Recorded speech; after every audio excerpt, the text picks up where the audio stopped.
ദോഷത്തിലേക്ക് എല്ലാവർക്കും സ്വാഗതം. ഇന്ന് ഞാനൊരു കണവ റോസ്റ്റും കണവ ക്ലീൻ ചെയ്യുന്നതാണ് കാണിക്കുന്നത്. ക്ലീൻ ചെയ്യുന്നത് ആദ്യം ഇതിൻ്റെ പുറത്തുള്ള ഈ ചാര കളറിലെ തൊലി അങ്ങ് ഉരിച്ച് കളയണം. അത് കഴിഞ്ഞിട്ട് നമുക്ക് നല്ലപോലെ വൃത്തിയാക്കി എടുത്തിട്ട് ഇത് കീറണം. കീറി ഇതിനകത്തുള്ള വേസ്റ്റ് എടുക്കണം.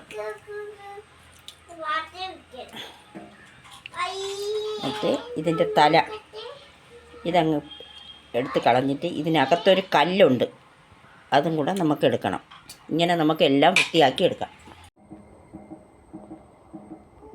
കൂന്തൾ, അതായത് കണവ ഞാനിവിടെ വൃത്തിയാക്കി കഴിഞ്ഞ്. ഞാൻ നേരത്തെ പറഞ്ഞ ചാര കളറിനാണ് അതിൻ്റെ പുറത്ത്. ചാര കളറില ബ്രൗൺ കളറില ഒരു തൊലിയാണ് അതിനുള്ളത്. അതാണ് ഞാൻ പറഞ്ഞ തെറ്റിപ്പോയി. ഇനി നമുക്കിതിനെ കട്ട് ചെയ്ത് എടുക്കാം. നമുക്കൊരു പാൻ അടുപ്പത്ത് വെച്ച് റോസ്റ്റ് ചെയ്യാൻ വേണ്ടി എണ്ണ ഒഴിച്ചു കൊടുക്കാം. വെള്ളം വറ്റട്ടെ. ഒരു 2 സ്പൂൺ വെളിച്ചെണ്ണ ഒഴിച്ചു കൊടുക്കാം.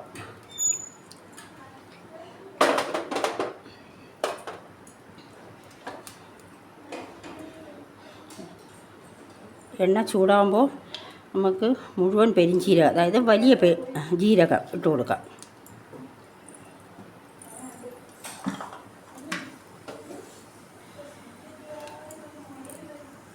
പെരിഞ്ചീരകം പൊട്ടിയപ്പോൾ ഇഞ്ചി, വെളുത്തുള്ളി ചതച്ചത്, പച്ചമുളക്,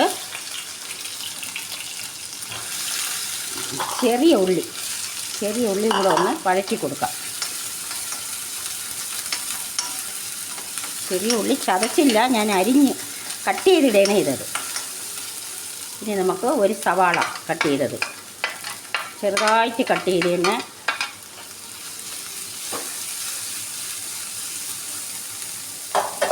ഇതിലേക്ക് ആവശ്യത്തിന് ഉപ്പിട്ട് കൊടുക്കാം.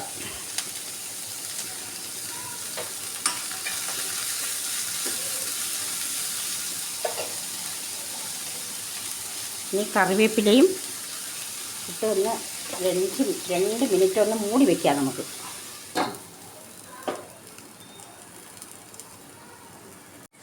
ഇനി ഇത് ഒന്ന് നമുക്ക് തുറന്ന് നോക്കിയിട്ട് അതിലേക്ക് തക്കാളി കട്ട് ചെയ്തത് വയ്ക്കാം.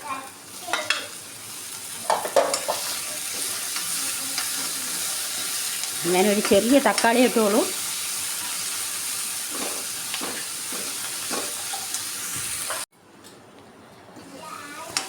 ഇതിവിടെ ഏകദേശം വഴണ്ട് വന്നിട്ടുണ്ട്. ഇതിലേക്ക് നമുക്ക് മസാലക്കൂട്ടിട്ട് കൊടുക്കാം.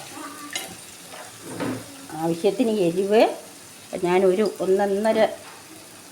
2 സ്പൂൺ മുളക് പൊടി ഇട്ട്, മല്ലിപ്പൊടി കുറച്ച് ഇടുകയുള്ളൂ. 1/2 സ്പൂൺ മല്ലിപ്പൊടി, 1 സ്പൂൺ മഞ്ഞൾപ്പൊടി, പെരിഞ്ജീരകപ്പൊടി, കുരുമുളക് പൊടി, പെരിഞ്ജീരകപ്പൊടി. ഇത്രയും കൂടെ പെരിഞ്ജീരകം ഇട്ടാണ് നമ്മൾ പൊട്ടിച്ചത്. എന്നാലും പെരിഞ്ജീരകത്തിൻ്റെ പൊടിയും കൂടെ ഇട്ട് നമുക്ക് ഒന്ന് വഴറ്റി കൊടുക്കാം. ചെറു തീയിലിട്ട് വഴറ്റിയതിന് ശേഷം മുളക് പൊടി, മല്ലിപ്പൊടി ഇടുമ്പോൾ തീ കുറയ്ക്കണം. പിന്നെ നമുക്ക് കട്ട് ചെയ്ത് വെച്ച വെള്ളം തോരാൻ വെച്ചിരുന്ന കൂന്തൾ ഇട്ട് കൊടുക്കാം.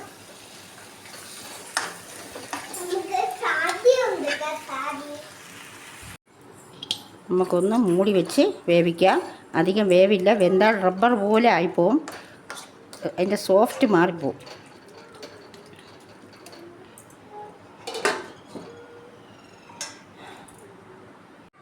നമുക്കൊന്ന് തുറന്ന് നോക്കാം. ഇവിടെ ഏകദേശം റെഡി ആയിട്ടുണ്ട്. അറിഞ്ഞൂടാത്തവർ ചെയ്ത് നോക്കണം. ലൈക്ക് ചെയ്യണം, ഷെയർ ചെയ്യണം, സബ്സ്ക്രൈബ് ചെയ്യാൻ ഒരു പാടുമില്ല. നിങ്ങളുടെ വിരലൊന്ന് അതിലോട്ട് അമർത്തിയാൽ മാത്രം മതി. അതിനേക്കാളും പാടാണ് ഞങ്ങൾക്കുള്ള ഈ പാചകം ചെയ്യണതെന്ന് പറഞ്ഞാൽ അതറിയാമെന്നുള്ളവർക്കറിയാം. അതുകൊണ്ട് ഒരു സബ്സ്ക്രൈബ് ചെയ്യാൻ മറക്കരുത്. ഇനി ഇതിലേക്ക് നമുക്ക് മല്ലിയില ഇട്ട് കറിവേപ്പില ഇട്ട് കൊടുക്കാം.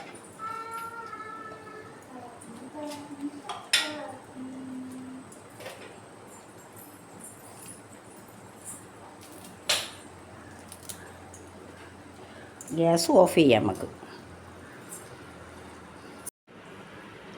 സ്വാദിഷ്ടമായ കൂന്തൽ റോസ്റ്റ് ഇവിടെ റെഡി ആയിട്ടുണ്ട്. ചോറിനും അപ്പത്തിനും ചപ്പാത്തിക്കും ഒക്കെ നല്ല ഒരു കറിയാണ്.